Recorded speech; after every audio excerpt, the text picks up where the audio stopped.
Hollywood Best Kenilworth, we're out Tuesday racing in the Cape and hope you're all well and had a good weekend's racing in terms of what you guys were doing. Hopefully you got some of the money. Well, we're looking at the week ahead now. We're at Hollywood Best Kenilworth Tuesday and then we'll be at Turfentine on Thursday in terms of our next local live race meeting that we're going to cover. You're reminded about opening your Betway account. For those of you watching on 240, there's the QR code for you to go and scan away and do what you need to do. And on our WhatsApp number as well, you're also reminded to join us there. Betway also would like to remind you about the blue voucher where we use the easier way to top up, deposit and pay. And that's available to you for your convenience. All right, so number 4, Miss World's Favourite to win the second is priced up on Monday morning at 5-2. Number 3, Artiste is a second choice at 28-10. And number 5, Babalicious is trading currently at 3-1. You get 8-1 and better bar those three. Daryl Marie, good morning. Good to have Morning, you back. Clyde. Greg Enion was saying Miss World, they were telling him it goes further than 12, but he says it doesn't, and it's a 1,200-metre horse. Yeah, okay, I didn't gel it myself. I know that the blinkers get removed. You know, she's in very good form. Never far off them. Looks to get it right soon. Her latest form line hasn't fired her, Clyde. 4 runners, all 4 unplaced in their next starts. She does form part of my play. Artiste number 3, maybe outclassed last time out in the Cartier Scepter Stakes. In her penultimate start, it was her first run after a layoff. Just got collared late by Kyalami Girl. In that same race was Trip to Maputo, who found all the trouble in the world, and Trip to Maputo is a kilogram better off, so I put both of them in. And then I've included Babylicious. Last time out she was fitted with blinkers. It was a very smooth victory, one with a lot in hand. She's having her peak run. The third horse has come out and won, All the Boys I've Loved, and the fourth horse has come out and run twice second. So yes, expect us to double up in the opening leg. Okay. So bipod, we've got a few in the first leg. You'll need them. 2, 3, 4 and 5. Make a note of that. Not an easy first leg of the bipod. So Daryl's putting in more than just 1 or 2. And there are the numbers on your screen for 120 Rand.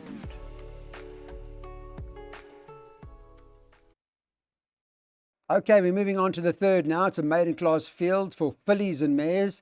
And they'll run them up a straight over 1,200 metres. Monday morning, there were 14 of them going to the gate.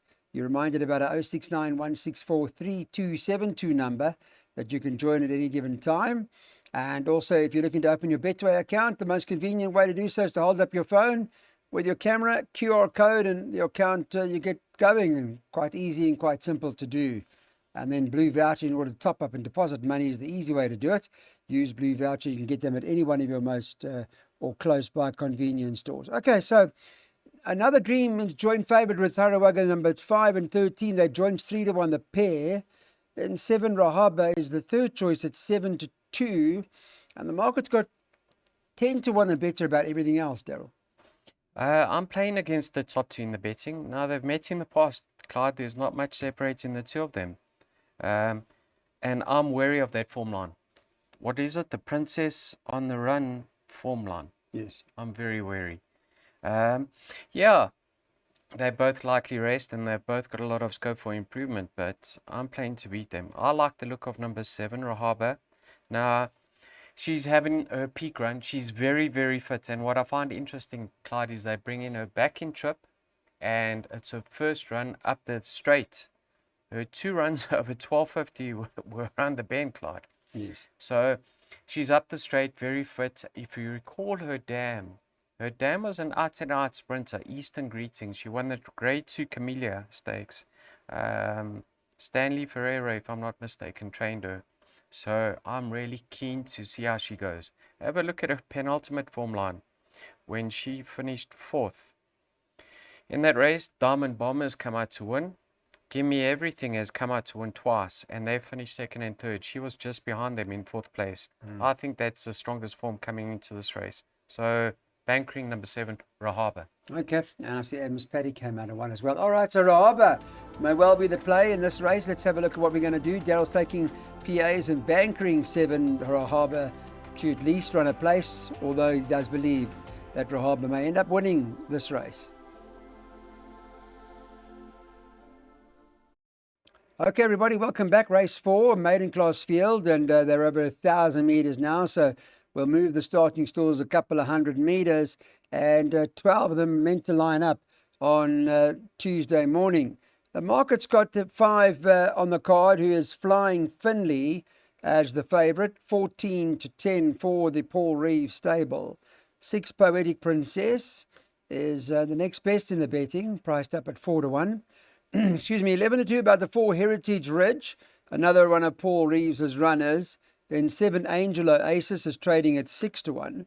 7-1 about 11 Meg's Legacy, and the 1 Military Messenger is any price, I think 20-1 or thereabouts. And the likes of Galactus, they're all double figures. So Paul Reeves has got the key here, and he was saying, Daryl, that favourite serious winning chance, but his stable companion could easily win. Yeah, I've put them both in. That's number 4, right? Yes, Heritage Ridge, yeah. Yeah. Don't know what happened last time out, but you can see her 2 runs on a yielding track have been dismal. So maybe she prefers a firmer surface. I've put her in, Clyde. Not much separating her, Heritage Ridge, Poetic Princess, and number 11 on the Love Story form line. Yeah. So they all form part of my We'll go play. in, okay. I've included number 7 over here, Angels Oasis. Now, she's another one that might have not been suited by the giving the ground last time out. I was happy with her 2 previous runs. If you just put a line through a later start, she must be a factor here. So she's gone into my play. And then the obvious one is the current favourite, Flying Philly. But you know, Clyde, she debuted in a work rider event last time out. It was I believe it was probably her best effort to date, because in her penultimate start, that form line's not working out either. But you know, Richard Free sticks with her. She's got an obvious chance, but I don't make it a one-horse race, certainly far from that. So I'm playing for a result of, yeah, I've gone as many as 5 runners. Okay, well, let's have a look, because it is a pick 6 opportunity now. And there's the pick 6. There is a banker in there later on, so make a note of that. A 40, we've been very stiff with our pick 6s. Yesterday, Sunday, Scottsville, Sunday meeting. Last leg, again, we got beat for something like 17K. It's just been so stiff. Just one leg, and hopefully we can crack it here. Here's the pick 6, 140 Rand for 10%. Another maiden class field we're looking at. It's an open maiden. It's over 1,600 meters. So we are going around the bend in a race like this. And in this event, which is the first leg of the pot, they've got Justin Snaith's got Land of the Rising Sun, who's favourite, priced up at around 22-10. 4 Real Stunner for the Crawford stable, 28-10 second choice. The 3 Hamstead for Lucinda Woodruff is trading at around 7-2. And Justin's got one other in here, Crescent, who's been priced up at 4-1. You can get 10-1 and better about the ballots. All right, so it is a jackpot, so make sure we start working on that. Daryl will talk about it. Justin's got 2 of them, and when listening to his interview, he's given both a serious winning chance. You're very interested in these interviews, eh? Yes, I like to hear what they Punting say. again, eh, Clyde? We're punting. We must punt. How are we playing? Crescent. Yeah, Crescent. I mean, nice effort last time out. It's the first time that he's been stepped up in trip by Legislate. Dam won 4 races between 1,200 and 1,400. Let's see how he goes, because this is an open maiden, Clyde, so it's very difficult.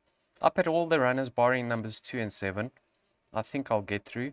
Number 3, Richard Friesmount, Heemstede, or how do you pronounce Something that? like that. He's as much as 3 kilograms better off with Land of the Rising Sun. Got a neater draw. I wouldn't be surprised if he happened to reverse the form. Number 4's got a strong form line, Real Stunner. That's worked out well, because Red Dawn's come out to win again. 10 pennies, 1 from there. Looks like he's finally getting his act together. I've even included number 5 as a live wire here, and that's, what's it, Ario Vistus. I've always liked the look of the son of Vercingetorix, Clyde, and what I'm really interested to see how he goes, excuse me, today, Clyde, is because of the fact that he's been gelded. I've been of the opinion he's going to be a better sort once being gelded. So Okay. have a look at number 6, Noble Hero. I don't think you can afford to exclude any of these Well, this stable currently, they're popping up at huge McLaughlin, eh? odds. Yeah. And if you have a look at him, he's 2.5 kilos better off with number 4, the Real Stunner, or Real Stunner. So if you're looking for a roughie, possibly number 6, Noble Hero falls into that category. Yeah. You know what? I am looking for a roughie, barring numbers 2 and 7. Okay, well, the Red Dawn form's been fairly strong too, so make a note of that. The jackpot first leg, there are a few of them that can win this. There's a look at it. It's a 28 Rand jackpot cost. Worth taking. Hello everybody, welcome back. Let's have a look at our next race. This is where Please Be True's running, and whilst I'm talking to you, just to refresh one's memory about what happened in that last start, and unfortunately Please Be True just seemed to have nowhere to really go, sat stock still for most of the race and just couldn't exercise whatsoever her ability to show, what she's capable of. Well, let's talk about the race now quickly. Let me give you an idea as to where we are with the market in this event. It's a Class 4, if you don't know it already. It's over the 1,600 metres. What's the story with the betting? Let me have a quick look at for you, and you guys can see what the situation is. And Please Be True's been priced up even money favourite. 6 King's Quest is the second choice at 22 to 10, and 8 to 1 about number 4 Tsunami Warning. Now, the Canamay stable have come back to very good form. Start watching them. I certainly would pay attention to any Canamay runner going forward. But Please Be True just had no opportunity, Daryl, to run. Yes, Last time Clyde. out, I mean. You know, many people have been waiting 17 days for this horse to run again since the WSB Cape Met. You know, it was very disappointing. Like you say, he never got an opportunity to use his action. Richard's aboard once again. This time around, it's a smaller field. Even if he's given a chance, he shouldn't be too far off them turning for home. The horse who finished ahead of him is King's Quest. He's a lovely sort. Unfortunately for him, this time around, he's bumping Please Be True. So I expect Please Be True to reverse the form. Although they meet at the same weights, you just have to look what happened to him in running last time out. So I'm sure Richard wants to set the record straight. This is going to be most people's banker and punt for the day. He's a lovely sort. He's now been stepped up to a mile. You know, his half sister, Clyde, won grade 3 over 2,000 meters. That was Hold My Hand. She's a well above average mare. Yeah, we expect him to win. He's a lovely sort in the making, and I do believe he's better than his current rating. Will this will shorten going to the red, or will it? You know, there's a lot of pressure on him. I don't think he can shorten much. You know, much the same. King's Quest has to be a player, but I expect him to trade in the region of 8 to 10. That's my opinion. Yeah, it's currently even money Monday morning. All right, yeah, I wasn't sure exactly how it's all going to play out, but Please Be True is the banker of the day. On to the next event now. This is race number 7. It's a C Stakes. It's over 2,200 metres, and then 9 of them that will go to the start. Let me quickly give you an update on Monday morning as to what the betting looked like in Canis Bass Robinson. They topped the boards with the 8 Fly Futura, 28 to 10. 7 to 2 about number 6 Repetition. Number 5 Prime Venture, next best in at 9 to 2. 6 to 1 the 1 Continental Express. The Canamay horse, remember what I told you about Canamay stable? Watch them closely. And the 4 Bombers in the Sky, 7 to 1. 7 to 1 9 Heliotrope. At number 7, Twice the Master, you can get double figures. Double figures about everything else. Help us here, Daryl. What do we do? I'm going to help you. Yes, tell me. We're playing against the grain of here, Clyde. Okay, that's good. Good. Name them in order from the top of the betting board. 8, 6, 5. Flying Futura. No. Repetition. Prime Venture. Continental Express. Bombers in the Sky. The top 3 we're playing against. Okay. I've got Continental Express. Yes. I like his chances, Clyde. Okay. Last time out, he met interference. He should have finished closer. Despite that, he's dropped in the ratings. Have a look at him. He's been crying out for the extra. You know, when he tried 2,400 in the past, he actually ran behind a nice horse in Vion's bomb. Got within half a length of him. Looks like off a 72 over 2,200. This is going to be his game. I think he'll go very close. I think he's overpriced. He's currently 6 to 1. Then you got my second pick, and I've only got 2 horses, Clyde. Yeah. Is number 4, Bombers in the Sky. Now, many people are going to open the book and see, Future Frequency ran unplaced in his next start. But you know what, Clyde? You have to read deeper into that. How can Future Frequency, who beat ahead of the facts, run 10 lengths behind ahead of the facts in his next start? So you can just put a line through his effort. Ahead of the facts came out in one, Clyde. Now, ahead of the facts is going to be a lovely staying type in time to come. Bombers in the Sky beats him by 4.5 lengths. This horse, Bombers in the Sky, has got a bit of confidence now. He's a one pace stayer. Chad knows how to ride him. He's going to love the extra. He's going to have a target on his back, but I think he's more than capable of going back to back. I love his chances. And once again, I think he's way overpriced at 7-1. So I'm playing against the fancied runners over here. I've only got numbers 1 and 4. But you know what, Clyde? I'm bullish. Yeah, are you? I'm bullish that we're going to get through this leg. Yeah, Bombers in the Sky. Well, you'll know just now when those horses run earlier, Land of the Rising Sun and Hemstede, you'll see where they finish up. That'll give you some sort of indication.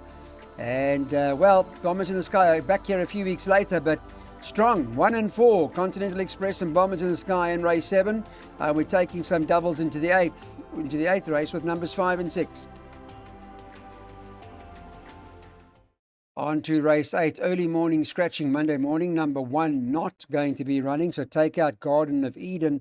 That will leave you with 9 horses that go to the gate, and it's over the 1400. Early Monday morning market for this particular event. Let me give you an idea what they were doing. So what, 19-10 favourite. Number 3, Lakadung, second choice at 7-2. 7-2, the 7 from a distance as well. 10, Bella Vista's in there, 9-2. And 7-1 about number 6 on the card, that was La Divina. And then you can get, double figures, 14-1 and better about the balance. So hot, so what, Daryl? It's been in great form, looking for the treble. Do you like it? I like her chances. I think she's going to harden in the market. I know Gavin's down there. He's got many rides, but this is the reason for his trip down to the Western Cape. Okay. He sticks with her. Last time out, she got the better of Captain's Destiny, who came out and ran second in her next starts of the weekend. What was that? Kenneman was that got the better of her in the Dying Strides? Golden Destiny. Yeah. And then Tanaron also ran second. She ran third behind So Hot, So What? And she nearly got it right. Just touched off. So Hot, So What? There's 2 question marks. Like she's gained the extra, but one has to believe, being by Socrates, who won over 1800 and her dam won over 1400, that she's gonna love the extra, saying that she still needs to prove it. And she goes around the bend for the first time. So let's see how she goes. I think she is better than her current rating, and I expect her to shorten. She looks like a lovely, lovely filly. I've just had a look at the race, and I think Pierre Cornet offers going to ride a tactical race up front. La Divina, last time out, had excuses. She didn't get a clean break, and she was on the back foot from the jump. In her penultimate start, Clyde, over the very same course and distance, she went gun to tape, beating Swiatek, who's a lovely filly. I know she disappointed last time out, but she's a very consistent filly. I think if Pierre Cornet offer gets to the front this time round and dictates at his own matters, I wouldn't be surprised to see her being the favourite's biggest danger. Okay, in saying that, So Hot, So What could be a few divisions ahead of her in time to come. I think La Divina will give her some cheek. All the Boys I Love form is dead. Sure. Huh? I mean, that La Divina is coming from there, but nothing's featured at all whatsoever. But let's see. That probably gives us more confidence, I would imagine, about So Hot, So What. 5, Daryl here, 5 and 6, the swinger. Those 2, 5 and 6, So Hot, So What, and La Divina, the 8th race.